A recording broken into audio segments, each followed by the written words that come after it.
ಸ್ನೇಹಿತರೆ, ನಾವಿವತ್ತು ಈ ಸಂಡೇ ಬಂಡೀಪುರ ಟೈಗರ್ ರಿಸರ್ವ್ ಫಾರೆಸ್ಟ್ನಲ್ಲಿ ಸಫಾರಿಗೋಸ್ಕರ ಮೆಲುಕಾಮನಹಳ್ಳಿ ಸಫಾರಿ ಕೇಂದ್ರಕ್ಕೆ ಹೋಗ್ತಾಯಿದ್ದೀವಿ.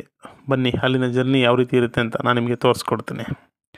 ಸ್ನೇಹಿತರೆ, ನಾವು ಈಗಾಗಲೇ ಮೆಲುಕಾಮನಹಳ್ಳಿ ಸಫಾರಿ ಕೇಂದ್ರದಲ್ಲಿದ್ದೀವಿ. ಸೊ ನಾವೀಗ ಟೈಮಿಂಗ್ಸ್ 10:30 ಆಗಿದೆ. 9:00ವರೆಗೆಲ್ಲ ಸಫಾರಿ ಆಲ್ರೆಡಿ ಕ್ಲೋಸ್ ಆಗಿರೋದ್ರಿಂದ ನಾವು ಮಧ್ಯಾಹ್ನ 1:50 ಒಳಗಡೆ ವೆಯ್ಟ್ ಮಾಡಬೇಕಾಗತ್ತೆ. ಸೊ ಅದಕ್ಕೋಸ್ಕರ ನಾವು ಅಲ್ಲೇ ಇದ್ದಂಥ ಎಂಪೋರಿಯಮ್ಗೆ ಹೋಗಿ ಅಲ್ಲಿನ ಅನಿಮಲ್ಸ್ಗಳದ್ದು ಫೋಟೋಸು ಮತ್ತು ಅಲ್ಲಿ ಅನಿಮಲ್ಸ್ಗಳನ್ನೆಲ್ಲ ಗೊಂಬೆ ರೂಪದಲ್ಲೆಲ್ಲ ಮಾಡಿಟ್ಟಿರ್ತಾರೆ, ಅದನ್ನೆಲ್ಲ ನೋಡ್ಕೊಂಡು ಬಂದ್ವಿ. ಸೊ ಹಾಗೆ ಅಲ್ಲೇ ಒಂದು ಸೆಲ್ಫಿ ಪಾಯಿಂಟ್ ಕೂಡ ಇತ್ತು, ಅಲ್ಲಿ ಫೋಟೋಸ್ ಕೂಡ ಕ್ಲಿಕ್ ಮಾಡ್ಕೊಂಡ್ವಿ. ಅದೇ ರೀತಿ ವೆಯ್ಟ್ ಮಾಡ್ತಾಯಿದ್ವಿ. ಸೊ ಅಂತೂ ನಮಗೆ 1 ಗಂಟೆ ಅಷ್ಟೊತ್ತಿಗೆ ಟಿಕೆಟ್ ಎಲ್ಲ ಸಿಕ್ತು. ನಂತರ 1:50ರಲ್ಲಿ ಬಸ್ಗೋಸ್ಕರ ವೆಯ್ಟ್ ಮಾಡ್ತಾಯಿದ್ವಿ. ಓಕೆ, ಈಗ ಆಲ್ರೆಡಿ ಒಂದೊಂದಾಗಿ ಬಸ್ ಬರ್ತಾಯಿದೆ. ಸೊ ಅದರಲ್ಲಿ ಯಾವ ಬಸ್ಸಿಗೆ ನಮ್ಮ ಟಿಕೆಟ್ ಬುಕ್ ಆಗಿದೆ, ಅದಕ್ಕೋಸ್ಕರ ನಾವು ವೆಯ್ಟ್ ಮಾಡಬೇಕಾಗಿರುತ್ತೆ. ಸೊ ನನ್ನ ಮಗಳು ತುಂಬ ಖುಷಿಯಾಗಿ ಓಡಾಡ್ತಾ ಇದ್ದಾಳೆ. ಆಗಲೇ ನನ್ನ ಮಗನೂ ಕೂಡ ಹಾಯ್ ಮಾಡ್ತಾಯಿದ್ದಾನೆ. ಓಕೆ, ನನ್ನ ಮಗಳು ಏನು ಹೇಳ್ತಾಳೆ ಅಂತ ಕೇಳಿ.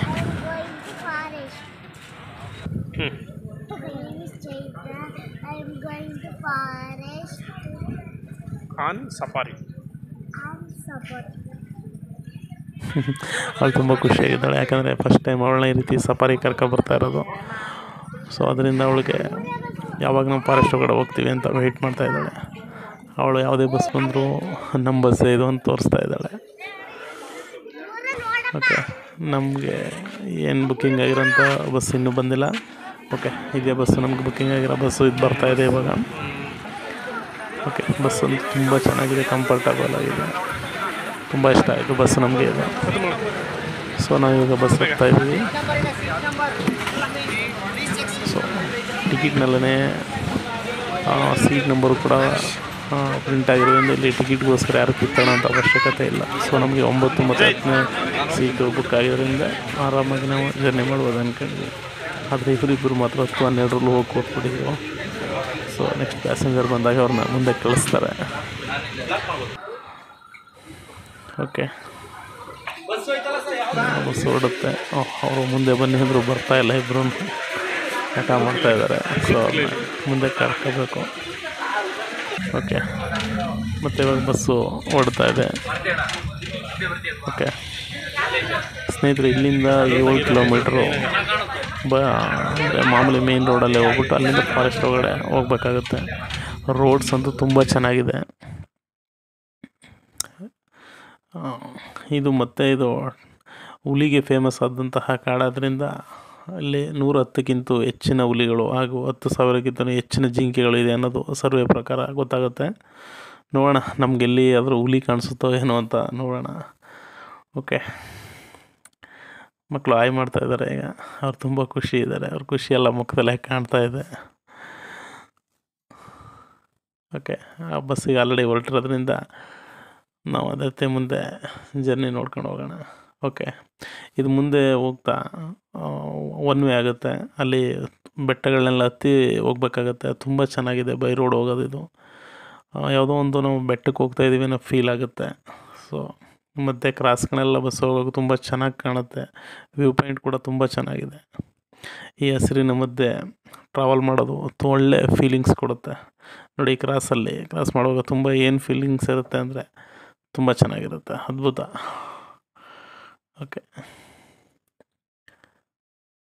ಓಕೆ, ನಾವೀಗ ಫಾರೆಸ್ಟ್ ಒಳಗಡೆ ಎಂಟ್ರಿ ಆಗ್ತಾಯಿದ್ದೀವಿ. ಸೊ ನಮ್ಮ ಗೈಡ್ ಈಗ ಇಲ್ಲೇ ಮುಂಚೆನೇ ಹೇಳ್ಬಿಟ್ಟಿದ್ದಾರೆ, ಫಾರೆಸ್ಟ್ ಒಳಗಡೆ ಹೋಗುವಾಗ ಅನಿಮಲ್ಸ್ ಏನಾದರೂ ಕಂಡ್ರೆ ಅದನ್ನು ನೋಡಿ ನಾವು ಕಿರ್ಚೋದು, ಕೇಕೆ ಹಾಕೋದು, ಅದು ಯಾವುದೇ ರೀತಿ ಮಾಡಿಕೊಡೋದು. ಯಾಕಂದರೆ ಅದರಿಂದ ಪ್ರಾಣಿಗಳಿಗೆ ತುಂಬ ತೊಂದರೆ ಆಗುತ್ತೆ. ಸೊ ಅದಕ್ಕೋಸ್ಕರ ಅದನ್ನು ತುಂಬ ನಮಗೆ ತಿಳುವಳಿಕೆ ಹೇಳಿ ಫಾರೆಸ್ಟ್ ಒಳಗಡೆ ಕರ್ಕೊಂಡು ಹೋಗ್ತಾಯಿದ್ದಾರೆ. ಸೊ ಅದಕ್ಕೋಸ್ಕರ ನಾವು ಮಕ್ಕಳಿಗೆಲ್ರಿಗೂ ಹೇಳಿದ್ದೀವಿ, ಯಾವುದೇ ಪ್ರಾಣಿಗಳು ಕಂಡ್ರೂ ಕೂಡ ಸೈಲೆಂಟಾಗಿರಬೇಕು ಅಂತ ಹೇಳಿ ಒಳಗಡೆ ಹೋಗ್ತಾಯಿದ್ದೀವಿ. ಓಕೆ, ಬಸ್ಸು ಇವಾಗ ನಿಧಾನವಾಗಿ ಫಾರೆಸ್ಟ್ ಒಳಗಡೆ ಹೋಗ್ತಾಯಿದೆ.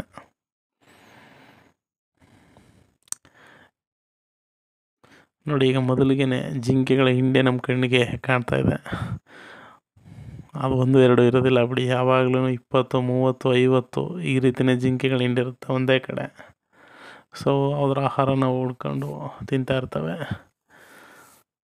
ಓಕೆ, ಹಾಗೆ ಫಾರೆಸ್ಟ್ ಒಳಗಡೆ ಮಡ್ ರೋಡ್ ಇದು. ಆದರೂ ಏನೂ ಸಮಸ್ಯೆ ಇಲ್ಲ, ಬಸ್ ಹೋಗುತ್ತೆ. ಓಕೆ, ಎಲ್ಲರೂ ಎಕ್ಸೈಟಾಗಿ ಯಾವ ಪ್ರಾಣಿಗಳು ಸಿಗ್ತವೆ ಅಂತ ವೆಯ್ಟ್ ಮಾಡ್ತಾಯಿದ್ವಿ. ಮಕ್ಕಳಂತೂ ತುಂಬ ಕುತೂಹಲದಿಂದ ನೋಡ್ತಾಯಿದ್ರು. ತುಂಬ ಪ್ರಶಾಂತವಾದ ವಾತಾವರಣ, ತುಂಬ ಚೆನ್ನಾಗಿದೆ. ಅದರಲ್ಲೂ ಲೈಟಾಗಿ ಮಳೆ ಆಗಿರೋದ್ರಿಂದ ತುಂಬ ಚೆನ್ನಾಗಿರುತ್ತೆ. ಈ ಹಸಿರು ಮಧ್ಯದಲ್ಲಿ ತಂಪು ಅನಿಸುತ್ತೆ ತುಂಬ. ಗಾಡಿಯಿಂದ ಹೊರಗಡೆ ಹೋಗೋದು ಬೇಡಪ್ಪ ಅನ್ನೋ ಥರ ಫೀಲ್ ಕೊಡುತ್ತೆ. ತುಂಬ ತುಂಬ ವಾತಾವರಣ ಚೆನ್ನಾಗಿದೆ. ಹಾಗೆ ಅರಣ್ಯ ಇಲಾಖೆಯವರು ಕೂಡ ಫಾರೆಸ್ಟ್ನ ತುಂಬ ಚೆನ್ನಾಗಿ ಮೇಂಟೈನ್ ಮಾಡಿದ್ದಾರೆ ಅಂತ ಹೇಳ್ಬೋದು. ಓಕೆ, ಅನಿಮಲ್ಸ್ ಯಾವ್ದಾದ್ರು ಕಾಣ್ತಾ ಇದೆಯಾ ಅಂತ ಎಲ್ಲರೂ ಎಕ್ಸೈಟಿಂಗಾಗಿ ನೋಡ್ತಾ ಇದ್ದೀವಿ. ಸೊ ಇನ್ನೂ ನಮಗೆ ಜಿಂಕೆಗಳು ಬಿಟ್ರೆ ಮತ್ತು ಯಾವುದೂ ಅನಿಮಲ್ಸು ಕಾಣ್ತಾ ಇಲ್ಲ.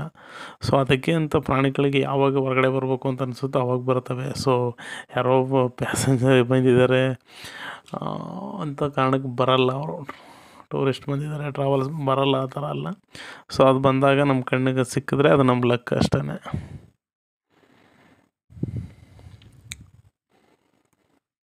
ಓಕೆ, ನಮ್ಮ ಬಸ್ಸು ಮುಂದೆ ಸಾಗ್ತಾಯಿದೆ.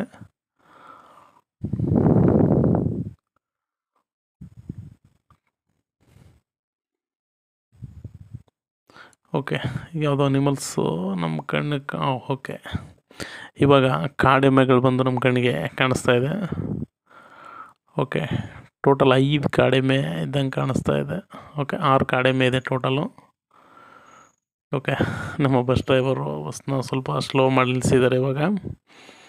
ಓಕೆ ಸ್ನೇಹಿತರೆ, ಈ ಮಧ್ಯದಲ್ಲಿ ಏನು ಕಾಣ್ತಾ ಇದೆ ಅದು ಮರಿ ಕಾಡೆಮ್ಮೆ ಆಗಿರುತ್ತೆ. ಸುತ್ತ ಏನಿದೆ ಅವೆಲ್ಲ ಸ್ವಲ್ಪ ದೊಡ್ಡದು. ಕಾಡೆಮ್ಮೆ ಯಾವಾಗಲೂ ಪ್ರೊಟೆಕ್ಟಿವ್ ಅನಿಮಲ್ ಆದ್ದರಿಂದ, ಸೊ ಅದನ್ನು ಮರಿನ ಯಾವುದೇ ರೀತಿ ಹುಲಿ ಸಿಂಹ ಈ ಥರ ಪ್ರಾಣಿಗಳಿಂದ ಅದು ರಕ್ಷಣೆ ಮಾಡ್ಕೊಳ್ಳೋಕ್ಕೋಸ್ಕರ ಅದು ಯಾವಾಗಲೂ ಮಧ್ಯದಲ್ಲಿ ಬಿಟ್ಕೊಂಡು ಅದು ಆಹಾರನ ಸೇವಿಸ್ತಾ ಇರ್ತವೆ. ಓಕೆ, ನೋಡೋಣ ಮುಂದೆ ಇನ್ಯಾವ ಥರ ಅನಿಮಲ್ ಸಿಗುತ್ತೆ ನಮಗೆ ಅಂತ. ಓಕೆ, ನಮ್ಮ ಬಸ್ಸು ಈಗ ಮತ್ತೆ ಮುಂದೆ ಹೋಗ್ತಾ ಇದೆ.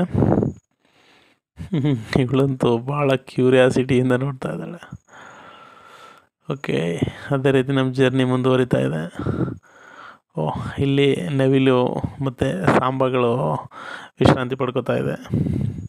ಓಕೆ, 2 ಗಂಡು ಸಾಂಬ ಮತ್ತು 2 ಹೆಣ್ಣು ಸಾಂಬಗಳಿವೆ. ಸೊ ಈ ಸಾಂಬ ಬಂದು ಯಾವುದೇ ರೀತಿ ಗುಂಪನ್ನು ಜಾಸ್ತಿ, ಅದು 3 ತಪ್ಪರು 4 ಇರುತ್ತೆ. ಅದು ಬಿಟ್ರೆ ಯಾವಾಗಲೂ ಜಿಂಕೆಗಳು, ಈ ಮಾಮೂಲಿ ಜಿಂಕೆಗಳ ಥರ ಅದು 50-100 ಇರಲ್ಲ. ಸೊ ಇದು ಒಂಥರ ಜಿಂಕೆ ಕೆಟಗರಿಗೆ ಸೇರಿದೆ. ಆದರೂ ಕೂಡ ಇದು ಯಾವಾಗಲೂ ಒಂಟಿಯಾಗಿರೋಕ್ಕೆ ಇಷ್ಟಪಡುತ್ತೆ. ಹೆಚ್ಚಂದರೆ 2 ತಪ್ಪರು 3, 4 ಇಷ್ಟೇ ಇರುತ್ತೆ. ಸೊ ನೀರು ಎಲ್ಲಿರುತ್ತೆ ಆ ಜಾಗದಲ್ಲಿ ಇದು ಕಂಡು ಬರುತ್ತೆ. ಓಕೆ, ಹಾಗೆ ನವಿಲು ಕೂಡ ತನ್ನ ಆಹಾರನ ಹುಡುಕ್ತಾ ಇದೆ. ಇದು ಒಳ್ಳೆ ಪ್ರಶಾಂತವಾದ ವಾತಾವರಣ. ಸೊ ಅದರಿಂದ ನೋಡಿ ಎಷ್ಟು ಚೆನ್ನಾಗಿ ಅವು ಮಲ್ಕೊಂಡು ವಿಶ್ರಾಂತಿನ ಪಡ್ಕೋತಾ ಇದೆ. ಯಾರ ತಂಟೆ ಇಲ್ಲ, ಯಾರ ತಕರಾರಿಲ್ಲ ಅಂತಾರಲ್ಲ ಆ ಥರ.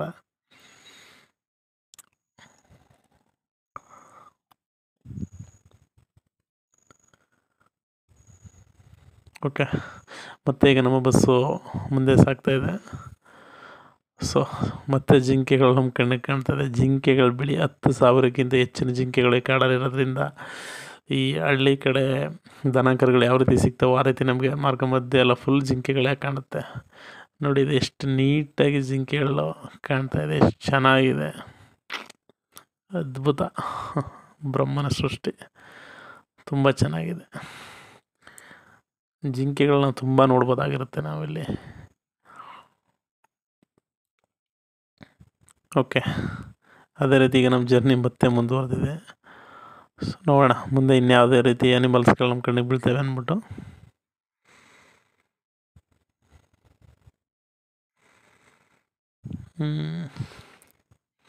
ಈ ಕಡೆ ಯಾವುದೋ ಅನಿಮಲ್ಸ್ ಇಲ್ಲ.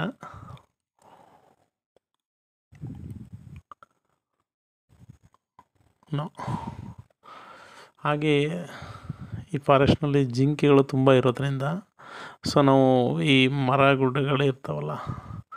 ಓಕೆ ಸ್ನೇಹಿತರಲ್ಲಿ ನಮಗೆ 2 ಆನೆಗಳು ಕಾಣಿಸ್ತಾ ಇದೆ ಇವಾಗ. ಓಕೆ ನೋಡಿ, ಎಲ್ಲ ಎದ್ದು ನಿಂತ್ಬಿಟ್ರೆ ಇವಾಗ ಪ್ಯಾಸೆಂಜರ್ಸ್ ಎಲ್ಲ. ಆನೆಗಳು ನೋಡೋಕ್ಕೆ ಎಕ್ಸೈಟಾಗಿ ಮಕ್ಕಳು ಕೂಡ ಎಕ್ಸೈಟಿಂಗಾಗಿ ನೋಡ್ತಾ ಇದ್ದಾರೆ ಆನೆಗಳನ್ನ. ಓಕೆ, ನಮ್ಮ ಡ್ರೈವರ್ ಮುಂದೆ ಹೋಗ್ಬಿಟ್ಟು ಈಗ ಗಾಡಿನ ಸ್ಲೋ ಮಾಡ್ತಾ ಇದ್ದಾರೆ. ಓಕೆ, ಗಾಡಿ ನಿಲ್ಲಿಸಿ ಹೇಳಿದ್ರು. ಓಕೆ, ಆನೆಗಳು ನಮಗೀಗ ಕಾಣಿಸ್ತಾ ಇದೆ. ಸೊ 2 ಆನೆಗಳಿದೆ ಸ್ನೇಹಿತರೆ. ನಾವೀಗ ಈ ನಾಡಲ್ಲಿ ಈ ದಸರಾ ಟೈಮ್ ಈ ಥರ ಎಲ್ಲ ನೋಡ್ತೀವಲ್ಲ, ಆನೆಗಳಿಗಿಂತ ಈ ಆನೆಗಳು ತುಂಬ ಶಕ್ತಿಶಾಲಿಯಾಗಿರುತ್ತೆ. ಯಾಕೆಂದರೆ ಆ ಆನೆಗಳಿಗೆ ನಾವೇನು ಆಹಾರ ಕೊಡ್ತೀವಿ ಅದನ್ನು ತಿನ್ಕೊಂಡು ಅವು ಇರ್ತವೆ. ಬಟ್ ಈ ಕಾಡಿನ ಆನೆಗಳು ಆ ಥರ ಅಲ್ಲ, ಇವು ಸ್ವತಂತ್ರವಾಗಿರ್ತವೆ. ಅವಕ್ಕೆ ಇಷ್ಟ ಬಂದ ಆಹಾರನ ತಿನ್ಬೋದು. ಸೊ ಅದರಂತೆ ಇವು ಗಟ್ಟಿಮುಟ್ಟಾಗಿ ಕೂಡ ಇರ್ತವೆ. ಸೊ ಎಲ್ಲಿ ಆನೆ ನಮ್ಮ ಕಡೆ ಓಡಿ ಬಂದ್ಬಿಡುತ್ತೋ ಅನ್ನೋ ಭಯದಲ್ಲಿ ಕೂಡ ಎಲ್ಲ ನೋಡ್ತಾ ಇದ್ವಿ, ಸೈಲೆಂಟಾಗಿ ಎಲ್ಲರೂ ನೋಡ್ತಾ ಇದ್ದೀವಿ. ಆದರೆ ಅದರ ಆಹಾರ ಏನು ಬೇಕೋ ಅದನ್ನು ಹುಡ್ಕೋತಾ ಇದೆ. ಬಟ್ ಯಾವುದೇ ರೀತಿ ತೊಂದರೆ ಕೊಡ್ತಾಯಿಲ್ಲ.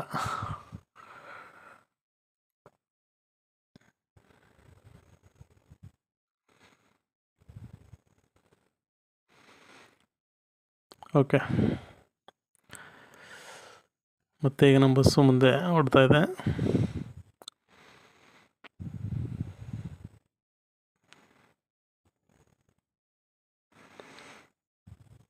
ಓಕೆ, ಇದು ಕಾಡು ಜಿಂಕೆಗಳಿಗೆ ತುಂಬ ಇಲ್ಲಿ ಜಿಂಕೆಗಳೇ ಇರೋದ್ರಿಂದ ಸೊ ಹುಲಿಗೆ ಜಿಂಕೆಗಳೇ ಆಹಾರ ಆಗಿರುತ್ತೆ. ಸೊ ಅದರಿಂದ ಎಲ್ಲಿ ಜಿಂಕೆಗಳು ಹಿಂಡಿರುತ್ತೋ ಆ ಜಾಗದಲ್ಲಿ ಲೆಫರ್ಡು ಮತ್ತು ಟೈಗರು ಇರೋ ಸಾಧ್ಯತೆ ತುಂಬ ಜಾಸ್ತಿ ಇರುತ್ತೆ. ಸೊ ಅಲ್ಲಿ ಮರಗಳ ಮೇಲಾದರೂ ಇರ್ಬೋದು, ನಾವು ಅದನ್ನು ಅಬ್ಸರ್ವ್ ಮಾಡ್ತಾ ಇರಬೇಕಾಗುತ್ತೆ.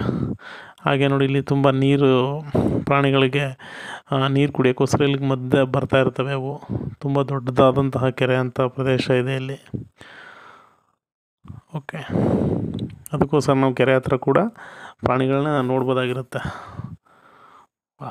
ಮತ್ತು ಜಿಂಕೆಗಳ ಹಿಂಡೆ ನಮ್ಮ ಕಣ್ಣಿಗೆ ಕಾಣಿಸ್ತಾ ಇದೆ. ಇಲ್ಲೂ ಕೂಡ ಲೆಕ್ಕ ಹಾಕೋಕ್ಕಾಗೋದಿಲ್ಲ, 100ಕ್ಕಿಂತ ಹೆಚ್ಚಿದೆ ಅನ್ಕೋತೀನಿ.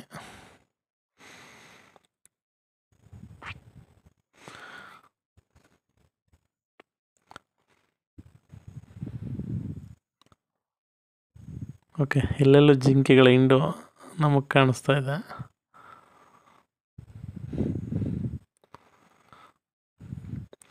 ಓಕೆ, ಇಲ್ಲಿಗೆ ನಮ್ಮದು ಆಲ್ಮೋಸ್ಟು ಜರ್ನಿ ಕ್ಲೋಸ್ ಆಗುತ್ತೆ.